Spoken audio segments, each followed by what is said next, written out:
My dear friends and professionalist, I am Uday Singh advocate speaking. ನೀವೆಲ್ಲರೂ ಸಹ ನನ್ನ ಚಾನಲ್ ಅನ್ನು ನೋಡ್ತಾ ಇದ್ದೀರಿ ಅಂತ ನಾನು ಅಂದ್ಕೊಂಡಿದ್ದೀನಿ. ಶೇರ್ ಮಾಡಿ, ಲೈಕ್ ಮಾಡಿ, ಕಮೆಂಟ್ ಮಾಡಿ. ಮತ್ತು ಇನ್ನೂ ನನ್ನ ಚಾನಲ್ಗೆ ಯಾರು ಸಬ್ಸ್ಕ್ರೈಬ್ ಆಗಿಲ್ಲ, ದಯವಿಟ್ಟು ನೀವೆಲ್ಲರೂ ಸಬ್ಸ್ಕ್ರೈಬ್ ಆಗಬೇಕಂತ ಕೇಳ್ಕೊಳ್ತಾ, ಇವತ್ತು ನಾನು ಇನ್ನೊಂದು ವಿಷಯವನ್ನು ತೆಗೆದುಕೊಂಡು ನಿಮ್ಮ ಮುಂದೆ ಬಂದಿದ್ದೀನಿ. ಇವತ್ತು ನಾನು ಆಯ್ಕೆ ಮಾಡ್ಕೊಂಡಿರ್ತಕ್ಕಂಥ ವಿಷಯ ಅಂತಂದ್ರೆ ನಾಮಿನಿ ವರ್ಸಸ್ ಲೀಗಲ್ ಏರ್ಸ್. ಯಾರು ಆಸ್ತಿಯ ಅರ್ಹತೆ ಮತ್ತು ಮಾಲೀಕರು ಯಾರು, ನಾಮಿನಿ ಅಂದ್ರೇನು ಮತ್ತು ಲೀಗಲ್ ಏರ್ಸ್ ಅಂದ್ರೇನು, ಇದ್ರ ಬಗ್ಗೆ ಈ ವಿಡಿಯೋದಲ್ಲಿ ಒಂದಿಷ್ಟು ತಿಳಿಸ್ಕೊಡ್ಲಿಕ್ಕೆ ಇಷ್ಟಪಡ್ತೇನೆ.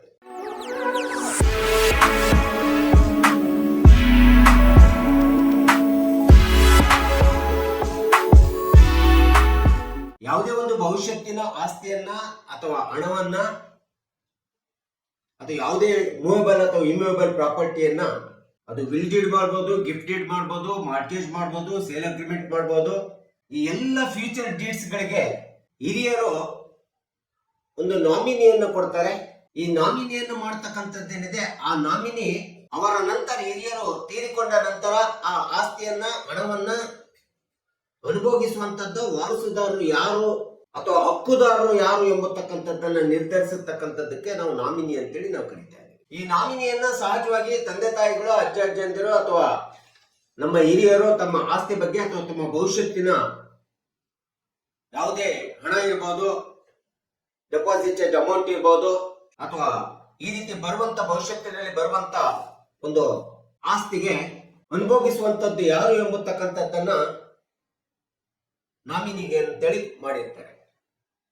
ಆದ್ರೆ ನಾಮಿನಿ ಆದಂತವರೆಲ್ಲರೂ ಕೂಡ ಮಾಲೀಕರಾಗ್ಲಿಕ್ಕೆ ಸಾಧ್ಯವಿಲ್ಲ. ಒಂದು ವೇಳೆ ಮಾಲೀಕರು ಅಂದ್ಕೊಂಡ್ರೆ ಅದು ತಪ್ಪು ಅಂತೇಳಿ ಹೇಳ್ಬೇಕಾಗುತ್ತೆ ಕಾನೂನಿನ ಪ್ರಕಾರ. ಕಾನೂನಿನ ದೃಷ್ಟಿಯಲ್ಲಿ ನಾಮಿನಿ ಬೇರೆ, ಲೀಗಲ್ ಏರ್ಸ್ ಬೇರೆ. ನಾಮಿನಿ ವರ್ಸಸ್ ಲೀಗಲ್ ಏರ್ಸ್ ಅಂತೇಳಿ ಬಂದಾಗ ನಾಮಿನಿ ಆದವರೆಲ್ಲರೂ ಸಹ ಲೀಗಲ್ ಏರ್ಸ್ ಆಗ್ಲಿಕ್ಕೆ ಸಾಧ್ಯ ಆಗೋದಿಲ್ಲ. ಇದು ಬಹಳಷ್ಟು ಜನಗಳು ತಪ್ಪು ತಿಳ್ಕೊಂಡಿದ್ದೀವಿ. ನಾಮಿನಿ ಅಂದ ತಕ್ಷಣ ನಾವೇ ಹಕ್ಕುದಾರರು, ನಾವೇ ಅನುಭೋಗಿಸ್ತರೋ, ಭವಿಷ್ಯತ್ತಿನಲ್ಲಿ ಅವರು ನಂದು ನಾಮಿನಿ ಕೊಟ್ಟಿದ್ದಾರೆ, ಅವರು ತೀರ್ಕೊಂಡ ನಂತರ ಆಸ್ತಿಯನ್ನು ಅನುಭೋಗಿಸುವಂತ ಹಕ್ಕು ನನಗೆ ಇದೆ ಅಂತೇಳಿ ಅಂದ್ಕೊಳ್ತೀವಿ. ಇದು ಕಾನೂನಿನ ಪ್ರಕಾರ ಶುದ್ಧ ತಪ್ಪು. ನಾಮಿನಿ ನಂಬತಕ್ಕಂಥದ್ದು ಹಿರಿಯರು ತಮ್ಮ ಆಸ್ತಿಗೆ ಇನ್ನು ಬಿಟ್ಟು ಹೋದ ನಂತರ ಅಥವಾ ಯಾವುದೇ ಮೂವೇಬಲ್ ಪ್ರಾಪರ್ಟಿನ ಬಿಟ್ಟು ಹೋದ ನಂತರ ಆ ಮೂವೇಬಲ್ ಪ್ರಾಪರ್ಟಿಗೆ ಅದನ್ನ ಮೊಟ್ಟ ಮೊದಲು ತೆಗೆದುಕೊಂಡ್ಬಿಟ್ಟು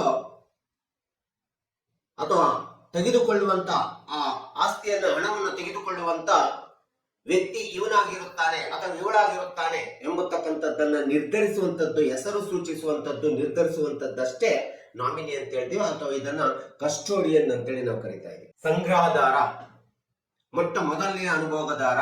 ಆದ್ರೆ ಈತ ಮಾಲೀಕನಾಗ್ಲಿಕ್ಕೆ ಸಾಧ್ಯ ಇಲ್ಲ. Is not A owner, legal owner ಆಗ್ಲಿಕ್ಕೆ ಸಾಧ್ಯ ಇಲ್ಲ. ಯಾವುದೇ ನಾಮಿನಿ ಕೊಟ್ಟ ನಂತರ ಮೊಟ್ಟ ಮೊದಲು ಆ ಒಂದು ಮೂವೇಬಲ್ ಅಥವಾ ಇಮ್ಮೂವೇಬಲ್ ಪ್ರಾಪರ್ಟಿಯನ್ನ ಪಡೆದುಕೊಳ್ಳುವಂತ ಹಕ್ಕು ನಾಮಿನಿಗೆ ಇರ್ತದೆ. ಅದು ಹಣ ಇರ್ಬೋದು, ಆಸ್ತಿ ಇರ್ಬೋದು, ಏನೇ ಇರ್ಬೋದು. ಅದನ್ನ ಪಡೆದುಕೊಂಡ ನಂತರ ಆ ಒಂದು ಆಸ್ತಿ ಅಥವಾ ಹಣಕ್ಕೆ ಲೀಗಲ್ ಏರ್ಸ್ ಅಂತೇಳಿ ಯಾರಿರ್ತಾರೆ, ಆ ಲೀಗಲ್ ಏರ್ಸ್ ಗಳಲ್ಲಿ ಹಂಚಿಕೆ ಅಥವಾ ವಿತರಣೆ ಮಾಡುವಂತ ಒಂದು ಹಕ್ಕುದಾರ, ಅನುಭೋಗದಾರ ಮಾತ್ರ ನಾಮಿನಿ ಆಗಿರ್ತಾರೆ ಅಂತೇಳಿ ನಾವು ಹೇಳಬೇಕಾಗುತ್ತೆ. ಇದು ಲೀಗಲ್ ಅಂಡ್ ಲೆಜಿಟಿಮೇಟ್ ನಾಮಿನೇಟರ್ ಅಂತೇಳಿ ನಾವು ಕರಿತೇವೆ. ಇನ್ನು ಲೀಗಲ್ ಏರ್ಸ್ ಅಂತೇಳಿ ಬಂದಾಗ ಲೀಗಲ್ ಏರ್ಸ್ ನಲ್ಲಿ ಎರಡು ವಿಧವಾದಂತ ಲೀಗಲ್ ಏರ್ಸ್ ಗಳನ್ನ ನಾವು ಕಾನೂನಿನಲ್ಲಿ ನೋಡ್ತಾ ಇದೀವಿ. ಅದು first class legal heirs and second class legal heirs ಅಂತೇಳಿ ನಾವು ಕರಿತೀವಿ. Legal heirs, first class legal heirs ಅಂತೇಳಿ ಬಂದಾಗ ಯಾವುದೇ ಒಬ್ಬ ಹಿರಿಯರು, ತಂದೆ ತಾಯಿಗಳು ಮಾಡಿರ್ತಕ್ಕಂಥ ಆಸ್ತಿಯನ್ನ ಅವರ ಸತ್ತ ನಂತರ ಕಾನೂನುಬದ್ಧವಾಗಿ, ಕಾಯಿದೆಬದ್ಧವಾಗಿ ಅನುಭೋಗಸ್ಥ ಅಥವಾ ವಾರಸುದಾರರು ಅಂತ ಹೇಳ್ತಾರಲ್ಲ, ಆ ಅನುಭೋಗಸ್ಥ ಅಥವಾ ವಾರಸುದಾರರನ್ನ ನಾವು ಲೀಗಲ್ ಏರ್ಸ್ ಅಂತ ಹೇಳಿ ಕರಿತೀವಿ. ಅದಕ್ಕೆ ಇಲ್ಲಿ ಹೇಳ್ತೀವಿ, all nominees are not the legal heirs but all legal heirs are the nominees ಅಂತೇಳಿ ನಾವು ಹೇಳ್ಬೋದು. ಎಲ್ಲಾ ನಾಮಿನಿಗಳು ಲೀಗಲ್ ಏರ್ಸ್ ಆಗೋದಿಲ್ಲ, ಬಟ್ ಎಲ್ಲಾ ಲೀಗಲ್ ಏರ್ಸ್ ಗಳು ನಾಮಿನಿ ಆಗ್ಲಿಕ್ಕೆ ಸಾಧ್ಯತೆ ಇದೆ. ಹಿಂದೂ ಸಕ್ಸೆಷನ್ ಆಕ್ಟ್ ಅನ್ನ ನಾವು ನೋಡ್ತಾ ಹೋದ್ರೆ, 1956 ಅನ್ನ ನೋಡ್ತಾ ಹೋದ್ರೆ, ಲೀಗಲ್ ಏರ್ಸ್ ನಲ್ಲಿ ಎರಡು ವಿಧವಾದಂತ ಲೀಗಲ್ ಏರ್ಸ್ ಬರ್ತವೆ. ಒಂದು ಫಸ್ಟ್ ಕ್ಲಾಸ್ ಲೀಗಲ್ ಏರ್ಸ್ ಅಂತ ಹೇಳ್ತೀವಿ, ಕ್ಲಾಸ್ ಫಸ್ಟ್ ಲೀಗಲ್ ಏರ್ಸ್ ಅಂತೇಳಿ, ಇನ್ನೊಂದು ಕ್ಲಾಸ್ ಸೆಕೆಂಡ್ ಲೀಗಲ್ ಏರ್ಸ್ ಅಂತೇಳಿ ನಾವು ಕರಿತೀವಿ. ಕ್ಲಾಸ್ ಫಸ್ಟ್ ಲೀಗಲ್ ಏರ್ಸ್ ನಲ್ಲಿ ಮೊಟ್ಟ ಮೊದಲನೇದಾಗಿ ತಂದೆ ತೀರಿಕೊಂಡ ನಂತರ ಹೆಂಡತಿ ಇರ್ಬೋದು, ಮಗ ಇರ್ಬೋದು, ಮಗಳಿರ್ಬೋದು. ಸೊ ತಂದೆಯ ನಂತರ ಈ ಒಂದು ಫಸ್ಟ್ ಕ್ಲಾಸ್ ಲೀಗಲ್ ಏರ್ಸ್ ನಲ್ಲಿ ಇವರೆಲ್ಲರೂ ಬರ್ತಾರೆ. ಯಾವುದೇ ಹಣ ಆಸ್ತಿಯನ್ನ ಅನುಭವಿಸ್ಲಿಕ್ಕೆ ಕಾನೂನುಬದ್ಧವಾದಂತ ವಾರಸುದಾರರು ಮಗ ಆಗ್ತಾನೆ, ಮಗಳಾಗ್ತಾನೆ, ಅಥವಾ ಹೆಂಡತಿ ಆಗ್ಲಿಕ್ಕೆ ಸಾಧ್ಯತೆ ಇರ್ತದೆ. ಇವರನ್ನ ನಾವು ಫಸ್ಟ್ ಕ್ಲಾಸ್ ಲೀಗಲ್ ಏರ್ಸ್ ಅಂತ ಹೇಳಿ ಕರಿತೀವಿ. ಒಂದು ವೇಳೆ ತಂದೆ ತೀರಿಕೊಂಡ ನಂತರ ತಂದೆ ತಾಯಿ ಅವರಿಗೆ ಮಕ್ಕಳು ಇರೋದಿಲ್ಲ. ತಂದೆ ತಾಯಿ ಇಬ್ರು ತೀರಿಕೊಂಡ ನಂತರ ಅವರಿಗೆ ಸೆಕೆಂಡ್ ಕ್ಲಾಸ್ ಲೀಗಲ್ ಏರ್ಸ್ ಅನ್ವಯ ಆಗ್ತದೆ. ಆ ಸೆಕೆಂಡ್ ಕ್ಲಾಸ್ ಲೀಗಲ್ ಏರ್ಸ್ ಅಂತಂದ್ರೆ ತಂದೆಯ ಸಹೋದರರು ಇರ್ಬೋದು, ಅಕ್ಕ ತಂಗಿಯರು ಇರ್ಬೋದು, ಇವರೆಲ್ಲರೂ ಸಹ ಸೆಕೆಂಡ್ ಕ್ಲಾಸ್ ಲೀಗಲ್ ಏರ್ಸ್ ನಲ್ಲಿ ಬರ್ತಾರೆ. ಹಿಂದೂ ಸೆಕ್ಷನ್ ಆಕ್ಟ್ ಸೆಕ್ಷನ್ 8 ಅನ್ನು ನಾವು ನೋಡ್ತಾ ಹೋದಾಗ. ಸೊ ಹೀಗೆ ನಾಮಿನಿ ಮತ್ತು ಲೀಗಲ್ ಏರ್ಸ್ ನಲ್ಲಿ ವ್ಯತ್ಯಾಸ ನೋಡ್ತಾ ಹೋದ್ರೆ, ನಾವು ಬ್ಯಾಂಕ್ ನಲ್ಲಿ ಹಣ ಡೆಪಾಸಿಟ್ ಮಾಡ್ತೀವಿ, ವಿಲ್ ಡೀಡ್ ಮಾಡ್ತೀವಿ, ಗಿಫ್ಟ್ ಡೀಡ್ ಮಾಡ್ತೀವಿ, ಮಾರ್ಟ್ಗೇಜ್ ಮಾಡ್ತೀವಿ, ಲೈಫ್ ಇನ್ಶೂರೆನ್ಸ್ ಪಾಲಿಸಿಯನ್ನ ಮಾಡ್ತೀವಿ. ಈ ರೀತಿ ಇಂಥ ಒಂದು ಹಣವನ್ನ ಹೂಡಿಕೆ ಮಾಡಿ ಶೇರ್ಸ್ ಸೆಕ್ಯೂರಿಟೀಸ್ ನಲ್ಲಿ ನಾವು ಹಣ ಹೂಡಿಕೆ ಮಾಡ್ತೀವಿ. ಸೊ ಈ ಎಲ್ಲದರಲ್ಲಿ ಹಣ ಹೂಡಿಕೆ ಮಾಡುವಂತಹ ಸಂದರ್ಭದಲ್ಲಿ ನಾವು ಸಹಜವಾಗಿ ಪೋಸ್ಟ್ ಆಫೀಸ್ ನಲ್ಲಿ ಡೆಪಾಸಿಟ್ ಅನ್ನು ಮಾಡ್ತೀವಿ. ಇಂತಹ ಸಂದರ್ಭದಲ್ಲಿ ನಾವು ಸಹಜವಾಗಿ ನಾಮಿನಿಯನ್ನು ಕೊಡ್ತಕ್ಕಂಥದ್ದು ನಾವು ನೋಡ್ತಾ ಇದ್ದೀವಿ.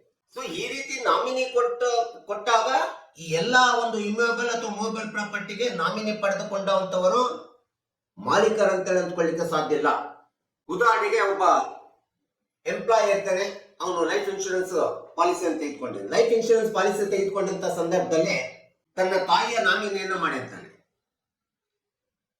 ಸೊ ತಾಯಿಯ ನಾಮಿನಿ ಮಾಡಿದಂತ ಸಂದರ್ಭದಲ್ಲಿ ಅವನು ತೀರ್ಕೊಂಡು ಹೋಗ್ತಾನೆ. ತೀರ್ಕೊಂಡು ಹೋದಾಗ ಆ ಒಂದು ಲೈಫ್ ಇನ್ಶೂರೆನ್ಸ್ ನಾಮಿನಿಗೆ ತಾಯಿಗೆ ಮಾಡಿದ್ರು ಸಹ ಅದರ ಒಂದು ಫಲಾನುಭವವನ್ನು ಪಡೆಯುವಂತ ಕಾನೂನುಬದ್ಧವಾಗಿ ಪಡೆಯುವಂತ ಒಂದು ಹಕ್ಕು ಅವನ ಹೆಂಡತಿಗೆ ಮೊದಲನೇ ಇರ್ತದೆ. She is the first class legal heirs ಆಗ್ತಾರೆ. ಹೆಂಡತಿ ಮತ್ತು ತಾಯಿ ಒಳಗಡೆ ಇನ್ಶೂರೆನ್ಸ್ ಹಂಚಿಕೆ ಆಗುತ್ತಕ್ಕಂಥದ್ದನ್ನ ನಾವು ನೋಡ್ತಾ ಇದ್ದೀವಿ. ತಾಯಿ ಹೆಂಡತಿಗೂ ಕೊಡಬೇಕಾಗುತ್ತೆ, ಯಾಕಂದ್ರೆ ಅವಳು ಮೊಟ್ಟ ಮೊದಲನೇ ಲೀಗಲ್ ಏರ್ಸ್ ಆಗ್ತಾಳೆ ತನ್ನ ಗಂಡನಿಗೆ. ಹೀಗೆ ನಾಮಿನಿ ಮತ್ತು ಲೀಗಲ್ ಏರ್ಸ್, ನಾಮಿನಿನೇ ಬೇರೆ, ಲೀಗಲ್ ಏರ್ಸೇ ಬೇರೆ. ಎರಡೂ ಸಹ ಒಂದು ಸಂಪೂರ್ಣವಾದಂತ ವ್ಯತ್ಯಾಸ ಇದೆ ಎಂಬತಕ್ಕಂಥದ್ದನ್ನು ನಾವು ನೋಡ್ತಾ ಇದ್ದೀವಿ. ಹೀಗಾಗಿ ಕಾನೂನಿನ ಪ್ರಕಾರ ನಾಮಿನಿದಾರರೆಲ್ಲರೂ ಸಹ ಮಾಲೀಕರಾಗಲಿಕ್ಕೆ ಸಾಧ್ಯ ಇಲ್ಲ. ಆದ್ರೆ ಕಾನೂನಿನ ಪ್ರಕಾರ ಲೀಗಲ್ ಏರ್ಸ್ ಯಾರು ಇರ್ತಾರೆ, ಹಕ್ಕುದಾರರು, ಕಾನೂನುಬದ್ಧ ಹಕ್ಕುದಾರರು, ಸಕ್ಸಸರ್ಸ್ ಏನಿರ್ತಾರೆ, ಅವರೆಲ್ಲರೂ ಸಹ ನಿಜವಾದ ಲೀಗಲ್ ಏರ್ಸ್ ಆಗ್ಲಿಕ್ತಾರೆ. ಅವರು ನಿಜವಾದ ಮಾಲೀಕರಾಗಲಿಕ್ಕೆ ಸಾಧ್ಯ ಆಗ್ತಾರೆ. ಯಾವುದೇ ಒಂದು ಇಮ್ಯೂಯಬಲ್ ಅಥವಾ ಮೂವಬಲ್ ಪ್ರಾಪರ್ಟಿಗೆ ಅಂತೇಳಿ ವ್ಯತ್ಯಾಸವನ್ನ ನಾವಿಲ್ಲಿ ನೋಡ್ಬೇಕಾಗುತ್ತೆ. ಈ ಒಂದು ವ್ಯತ್ಯಾಸ ಗೊತ್ತಾಗಲಿ ಎಂಬತಕ್ಕಂಥ ಹಿನ್ನೆಲೆ ನಿಂತ್ಕೊಂಡು ಕಕ್ಷಿದಾರರಿಗೆ, ಸಾರ್ವಜನಿಕರಿಗೆ ಗೊತ್ತಾಗಲಿ ಎಂಬತಕ್ಕಂಥ ಹಿನ್ನೆಲೆ ನಿಂತ್ಕೊಂಡು ಈ ವಿಡಿಯೋನ ಮಾಡಿದ್ದೀನಿ. ದಯವಿಟ್ಟು ನನ್ನ ವಿಡಿಯೋ ಇಷ್ಟ ಆಗಿದ್ರೆ ಶೇರ್ ಮಾಡಿ, ಲೈಕ್ ಮಾಡಿ, ಕಮೆಂಟ್ ಮಾಡಿ. ಮತ್ತು ನನ್ನ ಚಾನೆಲ್ಗೆ ಇನ್ನೂ ಯಾರ್ಯಾರು ಸಬ್ಸ್ಕ್ರೈಬ್ ಆಗಿಲ್ಲ ಇವೆಲ್ಲರೂ ಸಬ್ಸ್ಕ್ರೈಬ್ ಆಗ್ಬೇಕಂತ ಕೇಳ್ಕೊಳ್ತಾ ಇವತ್ತಿನ ವಿಷಯಕ್ಕೆ ವಿರಾಮವನ್ನು ಹೇಳ್ತೀನಿ. ನಾನು ಇನ್ನೊಂದು ವಿಷಯವನ್ನು ತೆಗೆದುಕೊಂಡು ನಿಮ್ಮ ಮುಂದೆ ಬರ್ತೀನಿ. ಜೈ ಹಿಂದ್, ಜೈ ಕರ್ನಾಟಕ.